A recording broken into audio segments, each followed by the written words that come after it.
किसी भी छठ के दिन, चाहे अंधेरी की छठ हो, चाहे उजाले की छठ हो, किसी भी छठ के दिन अगर षडानंद कार्तिकेय जी महाराज का नाम लेकर 6 बेलपत्र और उस 6 बेलपत्र पर 6 दुर्वा, 6 पुष्प, 6 अक्षत के दाने रखकर षडानंद कार्तिकेय बाबा के स्मरण कर शिवलिंग की जो जलाधारी है, वो जलाधारी पर जहाँ अशोक सुंदरी का स्थान है, उसी के पास में कार्तिकेय जी का स्थान है। किसी भी छठ पर यदि आप बाबा को वो बेलपत्र, वो दुर्वा, वो पुष्प, वो अक्षत का दाना 6 समर्पित करते हैं, किसी भी छठ के दिन, षष्ठी के दिन स्कंद भगवान का नाम लेकर, स्कंदेश्वर बाबा का नाम लेकर, कार्तिकेय बाबा का नाम लेकर यदि समर्पित करते हैं तो जिंदगी में कितना भी कर्जा हो, वो कर्जा 3 महीने के अंदर समाप्त होता ही। कि 12वां ज्योतिर्लिंग कृष्णेश्वर एक ऐसा ज्योतिर्लिंग है जो जहां जिस जगह पर बैठकर उसको याद करता है, वो 12वां ज्योतिर्लिंग उसको वहीं पर करुणा करना प्रारंभ कर देता है। वो 12वां। और शुक्रवार के दिन माता लक्ष्मी के लिए अग्नि में आहुति दीजिए। शिव महापुराण में कृष्णेश्वर बाबा की जो कथा का वर्णन किया उसका भी स्मरण करें।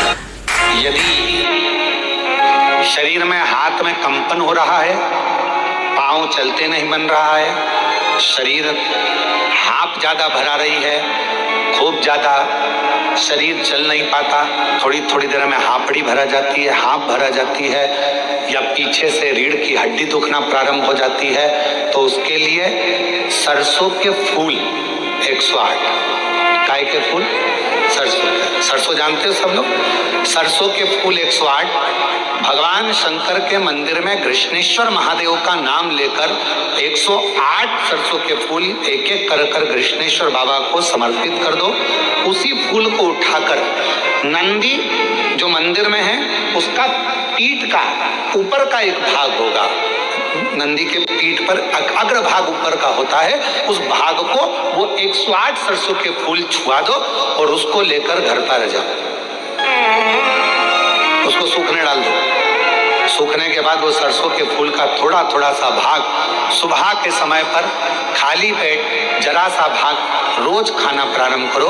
21 दिन तक, 20 दिन तक अगर आपने रोज खाया, आपके हाथ का कंपन और जो चलने में आपको हाथ भरा रही है वो, और रीढ़ की जो हड्डी दुख रही है, उसमें धीरे धीरे अंतर आना अपने आप प्रारंभ हो जाएगा। कृष्णेश्वर महादेव का स्मरण, कृष्णेश्वर बात फिर कहेंगे का निर्माण करते हैं, 12वां ज्योतिर्लिंग नहीं बनाते हैं। क्यों? क्योंकि 12वां ज्योतिर्लिंग कश्यप बाबा कहते हैं, ये मेरा दिल, ये मेरा हृदय, ये मेरा चित्त, ये मेरा मन, ये मेरे हृदय की जो एक बिंदु है, यही मेरा 12वां ज्योतिर्लिंग है। और शुक्रवार के दिन माता लक्ष्मी के लिए अग्नि में आहुति दीजिए। महाराज, शाम के समय पर सूर्यास्त के पहले शिव महापुराण की कथा कहती है, अग्नि पुराण कहती है, नर्मदा पुराण कहती है, लिंग पुराण कहती है कि बेलपत्री के वृक्ष के नीचे, नीचे तो नीचे वो भी जाने तो यहाँ तक वर्णन किया शिव महापुराण में तो, कि बेलपत्री का जो फल होता ना, बेल फल जो होता है, कहते हैं अगर किसी व्यक्ति के यहाँ लक्ष्मी की कमी होती है, संपदा की कमी होती है, जिसके यहाँ पैसा नहीं आता, धन नहीं आता, तो बेल का जो फल होता है, बेलपत्री का जो, बेलपत्री के फल का गुर्दा निकाल लो, सुखा लो, गाय के घी में उसको डुबो लो, और शुक्रवार के दिन माता लक्ष्मी के लिए अग्नि में आहुति दीजिए। महाराज, शाम के समय पर सूर्यास्त के पहले ये जो आहुतियां हम बेले के गुर्दे के फल की गाय के घी में डुबोकर माता लक्ष्मी और भगवान विष्णु के नाम से देते हैं, महाराज 2 या 3 शुक्रवार करोगे, लक्ष्मी की कभी कमी नहीं आती, संपदा बढ़ती है। एक एक प्रयोग और कर देखना, कभी अगर मौका मिले आपको तो प्रयोग कर देखिए। लिंग पुराण के अंदर लिखा हुआ है, शिव पुराण में, लिंग पुराण में और स्कंद पुराण में कहा गया है कि अगर किसी ने बेले के फल का अगर थोड़ा सा भी गुर्दा पाया है, बेले के फल को खाया हो या बेल का रस पिया हो या बेल के फल का जूस पिया हो, अगर वो व्यक्ति का अनायास किसी कारणवश प्राण भी छूट गए हो, तो शिव महापुराण की कथा कहती है कि 27 दिन तक वो बेल के फल का रस उसके नस नस में रहता है, तो उस व्यक्ति को यम नहीं छूते, वो कैलाश पर निवास करता है। मर भी जाता है तो अधोगति में नहीं पड़ता, नरक नहीं भोगता, वो बैकुंठ पद का कामी हो, बैकुंठ का निवास। घर में संपदा की कमी होती है, जिसके घर में कर्जा बढ़ जाता है, लक्ष्मी नहीं आती, बहुत टेंशन की जिंदगी जीता है मनुष्य, व्यापार चल नहीं रहा, बहुत तकलीफ का जीवन चल रहा होता है, तो आज भी नियम है महाराज, आज भी नियम। शुक्रवार छठ के दिन घर में से एक लोटा जल भरो, बड़का पेड़ बड़का वृक्ष जहाँ हो वहाँ पहुँच जाओ, 2-3 मिनट हाथ में जल लेकर बैठो और बैठने के बाद अपने मन की कामना कर बटपेश्वर महादेव के नाम से बड़ वृक्ष की जड़ में जल डाल दीजिए। 2-3 दिन अगर तुमने जल चढ़ाया, कितनी बड़ी भी समस्या होगी उसकी राह मिलेगी जरूर, और भोलेनाथ पकड़ेंगे। पितृपक्ष में एक काम चालू करो, पितृपक्ष में बन सके गौ माता को रोटी दो, पितृपक्ष में बन सके गौ माता को जल दो, पितृपक्ष में बन सके तो भूखे को भोजन कराओ, प्यासे को पानी पिलाओ, पितृपक्ष में बन सके तुम्हें किसी ने कह दिया, कोई विद्वान ने तुम्हें बता दिया कि तुम्हारे पितृ दोष है, तुम्हारे घर में काल सर्प दोष है, तुम्हारे घर में ऐसा दोष है, तो एक काम चालू करो, 16 दिन श्राद्ध के एक चावल का दाना देवाधिदेव महादेव के शिवलिंग पर समर्पित करो, दूसरा चावल का दाना अशोक सुंदरी की जगह पर समर्पित करो, और एक लोटा जल पहले अशोक सुंदरी वाली जगह पर थोड़ा सा चढ़ाओ, उसके बाद शंकर भगवान को उस जल को अर्पित करो, अपना गोत्र बोलकर अपने पितरों का स्मरण कर आपका पितृ दोष अपने आप शांत हो जाएगा, दोष मिट। सत्यव्रत का एक नियम था कि मरूंगा नहीं, उससे पहले जीते जी एक बार मुझे बैकुंठ घूम कर आना। मन में अभिलाषा रहती है, एक बार हम भी मुंबई घूमने जाएं, एक बार हम भी सोलापुर जाएं, एक बार हम भी तुलजापुर जाएं, ये मन की अभिलाषा, एक बार द्वारका जाएं, एक बार बद्रीश जाएं, ये मन की अभिलाषा। और राजा सत्यव्रत की अभिलाषा एक ही थी कि मैं जीते जी बैकुंठ जाऊं। अब जीते जी कोई बैकुंठ जा सकता है क्या? नहीं। सारी मीटिंग करी पर राजा सत्याव्रत को नहीं बुलाया गया। राजा सत्याव्रत की नगरी में अकाल पड़ गया। उस समय पर विश्वामित्र बाबा वन में तप करने के लिए गए थे, और 1 माह का तप करने के लिए जब विश्वामित्र बाबा पहुंचे, 1 माह का तप विश्वामित्र जी ने जब किया, 1 माह का तप जब विश्वामित्र ने किया, और विश्वामित्र बाबा ने जब 1 माह का तप किया, तब चारों तरफ जब अकाल पड़ा, चारों तरफ जब अकाल पड़ गया, किसी ने सूचना करी राजा सत्यव्रत को तुम्हारी नगरी में अकाल पड़ा हुआ है, तो नगरी में अकाल पड़ा हुआ है और कहीं पानी की व्यवस्था नहीं, कहीं भोजन की व्यवस्था नहीं, कहीं पानी कहीं भोजन नहीं महाराज। और जब पानी और भोजन की व्यवस्था नहीं है, विश्वामित्र जी की धर्म पत्नी और बच्चे भी भूख से बिलबिला रहे हैं, राजा सत्याव्रत ने भोजन की थाली ले जाकर विश्वामित्र जी की धर्म पत्नी और बच्चों को दिया। धर्म पत्नी बच्चों 1 महीने तक राजा सत्याव्रत की पत्नी और बच्चों का पालन, विश्वामित्र की पत्नी और बच्चों का पालन राजा सत्याव्रत ने करा, पूरी सत्ता का पालन करा। विश्वामित्र जी आए, उनको मालूम पड़ा मेरी पत्नी और बच्चों का पालन राजा सत्याव्रत ने करा, पहुंच गए। राजा तो भजन में लीन थे, भक्ति में डूबे। महाराज धन्यवाद आपको, आपने मेरी पत्नी और बच्चों की देखरेख करी। मैं 1 महीने तप करने चले गया था, भूल गया था घर को, आपने मेरे परिवार का भरण पोषण करा, मांगो तुम्हें क्या चाहिए। एक ही चीज थी, जीते जी बैकुंठ देखना है, बस एक बार। विश्वामित्र जी ने साधना कर कर तप कर कर नारायण को प्रसन्न करा। भगवान विष्णु से कहा राजा सत्याव्रत को बैकुंठ देखना है एक बार, तो भगवान नारायण ने कहा सुनो विश्वामित्र जी, जिस मार्ग से लोग मरने के बाद बैकुंठ आते हैं, उस मार्ग से तो जीते जी कोई नहीं आ सकता। और तुम भी जिद पे अड़े और सत्याव्रत भी जिद पर अड़ा है। तो विश्वामित्र जी, अगर राजा सत्याव्रत स्कंद देव की पूजन करे, भगवान कार्तिकेय का अगर भजन करे, भगवान शंकर के पुत्र का अगर स्मरण करेगा, तो ये पक्का है उसके लिए वैकुंठ का रास्ता दूसरा बना दिया जाएगा और वो जीते जी वैकुंठ। स्कंद पुराण के प्रभास क्षेत्र में जब हम पहुंचेंगे चौथे दिन कथा में, उसमें लिखा हुआ है कि स्कंद भगवान के अगर केवल स्कंद पुराण को भी कोई जीव श्रवण कर लेता है तो मृत्यु तो मृत्यु, जीते जी भी उसके लिए मार्ग प्रशस्त होकर एक बार वो भगवान का दर्शन भले वो किसी रूप में करे, पर मरने से पहले उसको ऐसा महसूस होता है कि मैं वैकुंठ का दर्शन कर कर आया हूं। ये उसको भान होता है स्कंद पुराण को मात्र श्रवण कर लेने से।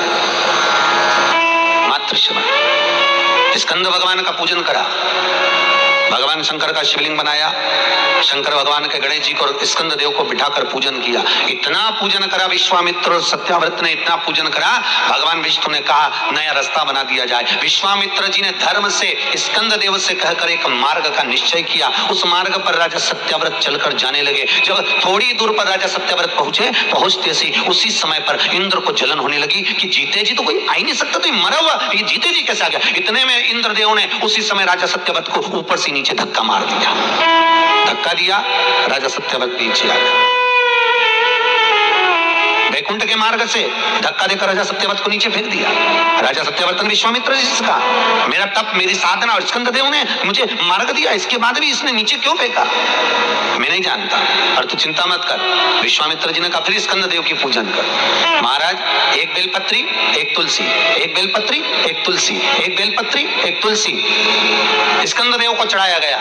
और जब बेलपत्र और तुलसा चढ़ाया गया, स्कंद देव प्रसन्न हो गए महाराज, और प्रसन्न होकर कहा, भगवान नारायण को याद किया। भगवान विष्णु ने कहा, मांगिए क्या चाहिए। स्कंद देव ने कहा, एक काम करो, वैकुंठ तो दुनिया जाती है, इनके लिए अलग वैकुंठ का निर्माण करा जाए, अलग से वैकुंठ बनाया जाए।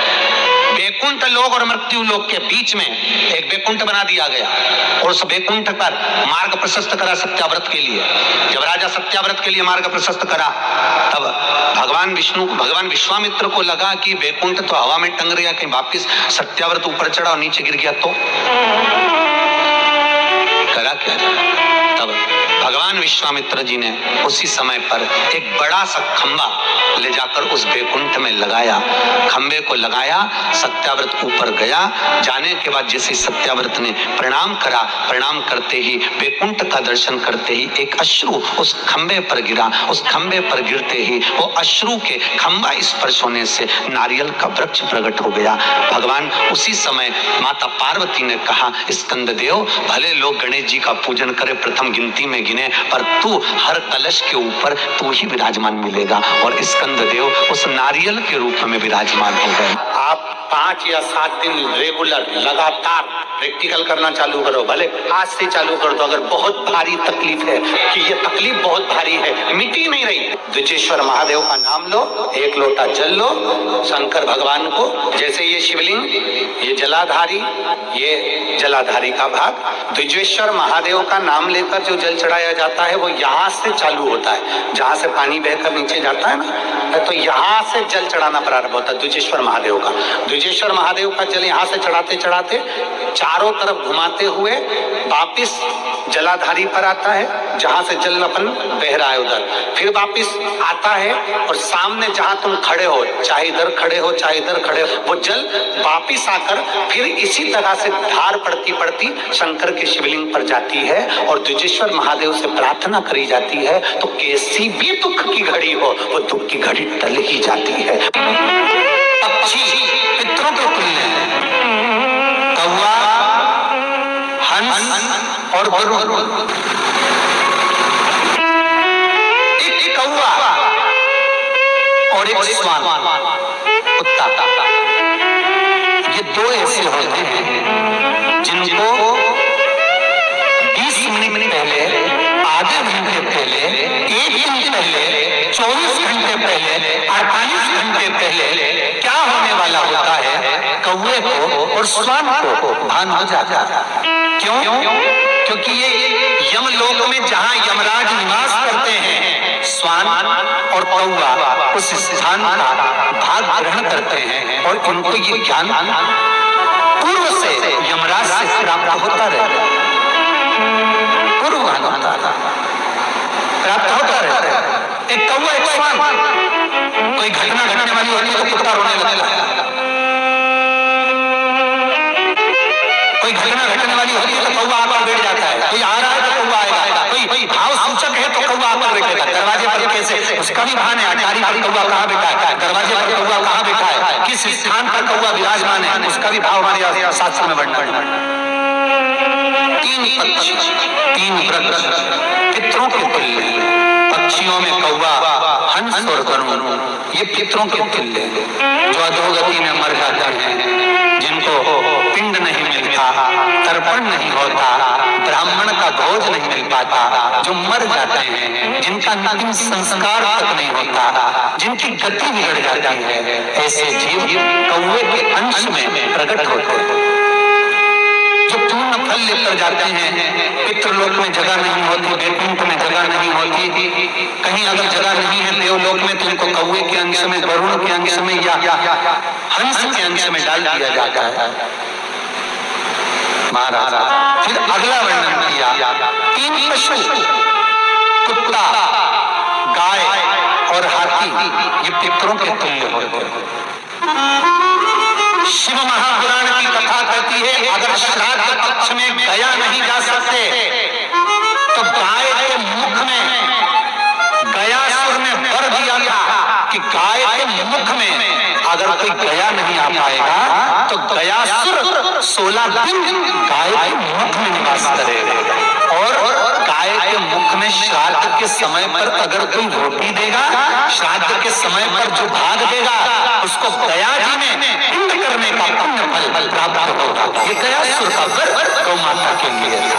तो गाय के मुख में 16 दिन तक गया क्षेत्र का पिंड का भाग प्राप्त होगा। कुत्ता, गाय और हाथी। स्वान को रोटी क्यों देते हैं? क्योंकि स्वान पितरों को अपना भाग प्रदान कर देते हैं। स्वान भगता नहीं है, चुका देता। फिर तीन जलचर है महाराज जो पितरों के तुल्य हैं, मछली, कछुआ और नाग। पिंड जो बनाया जाता है वो पानी में दिया जाता है, मछली जिसको पाती है वो पितरों को प्राप्त होता है। कछुआ श्रावण के इस 16 श्राद्ध के अंतर्गत कछुआ यदि आपके दिए हुए भाग को पा लेता है तो वह जीव उसी समय पर कर जाता है। और महाराज नाग वो भी पितरों के तुल्य माना। इन तीन पितरों के क्रम का वर्णन किया गया है। भगवान शिव ओगरदानी बट का वृक्ष के रूप में ब्रह्मा को बना देते हैं और शंकर बटकेश्वर महादेव के रूप में विराजमान हो जाता है। ऐसा सुंदर प्रसंग शिव महापुराण में वर्णन किया। तीन वृक्ष पितरों के तुल्य हैं, तीन वृक्ष पितरों के तुल्य हैं। पहला पीपल, दूसरा बट वृक्ष, तीसरा बेलपत्र का वृक्ष।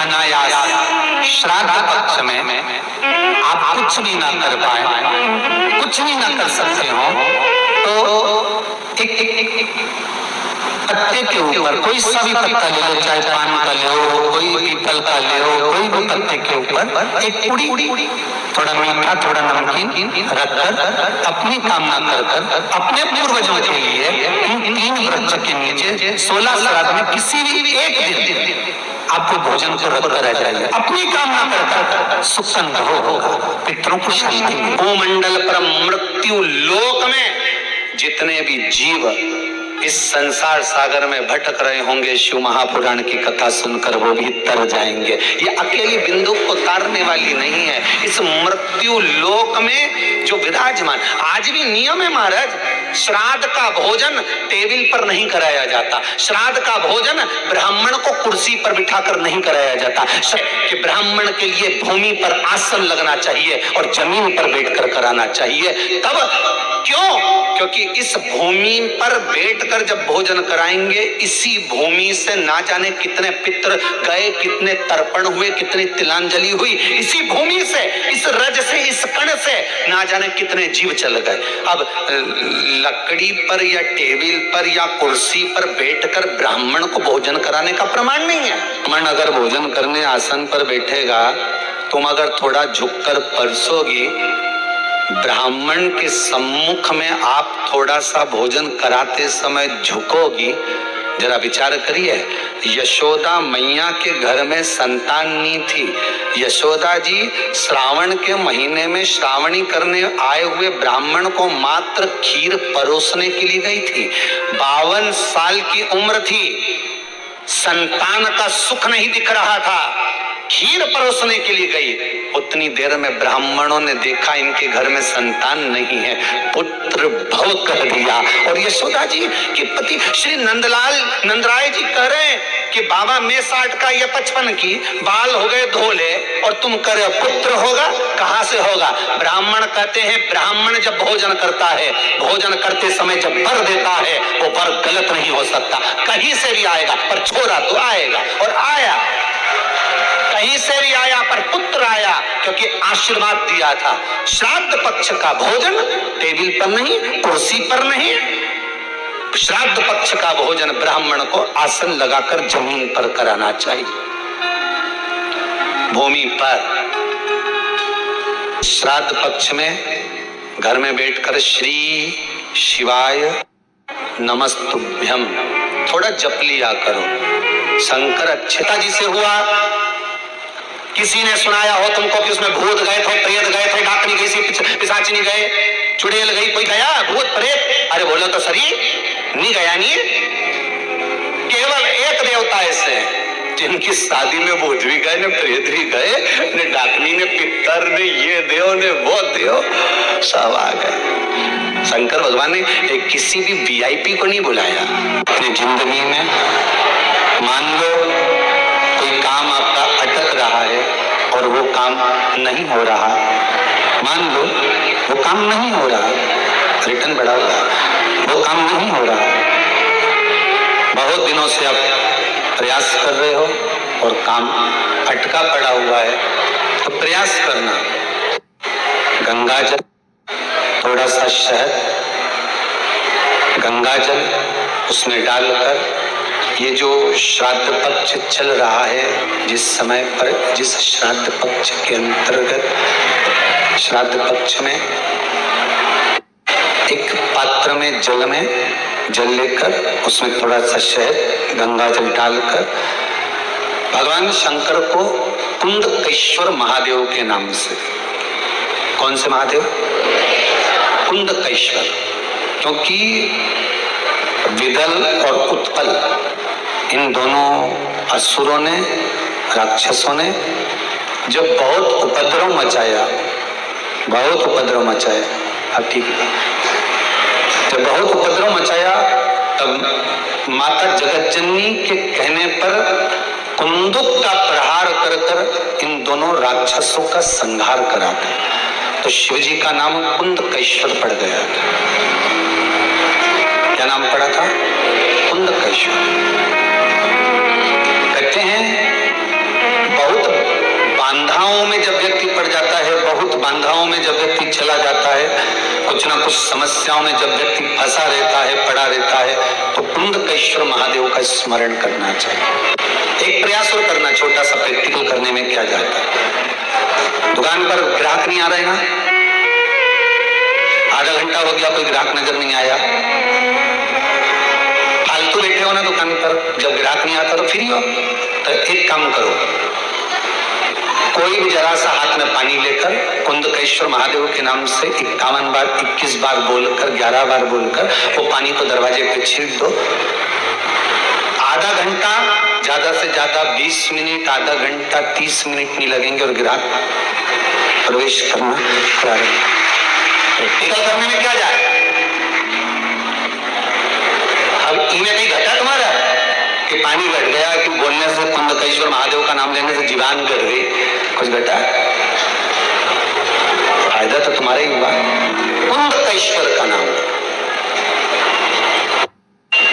कोई काम अटक रहा है, शहद जल के पात्र में डालिए और थोड़ा सा गंगा जल डालकर इसी श्राद्ध पक्ष में किसी भी दिन जब तुम्हारा मन पड़े तब शंकर जी को समर्पित कर और साथ में एक लोटा पानी, एक कलश जल का अलग से लेकर जाओ। जब शहद का जल शंकर जी को समर्पित कर दो, उसके बाद सादा जल शंकर जी को अवश्य समर्पित करके। शहद का जल बांधाओं को भर लेता है।